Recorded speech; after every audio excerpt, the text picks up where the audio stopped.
Hər gün işə gedirsən, gülümsəyirsən, sosial mediada davamlı aktivsən və maraqlı şəkillər paylaşırsan. Amma evə qayıtdığın zaman o təkliyin içərisində özünü yox hiss eləyirsən. Daxilən boşluq və təklik hissi sənin bütün həyatını qaraldır. Və gecələr isə başını qatmaq üçün, diqqətini yayındırmaq üçün müxtəlif işlərlə məşğul olursan.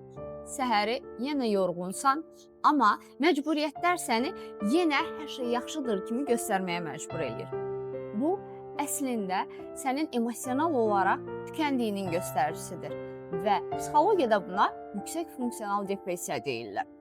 Bu vəziyyəti yaşayan insanlar həyat verimliliyini əslində yavaş-yavaş tükətməyə başlayır və bir zaman onda fərqinə varırlar ki, artıq hamıdan, hər şeydən qopublar və daxili boşluqlarının içərisində artıq çarəsiz qalıblar.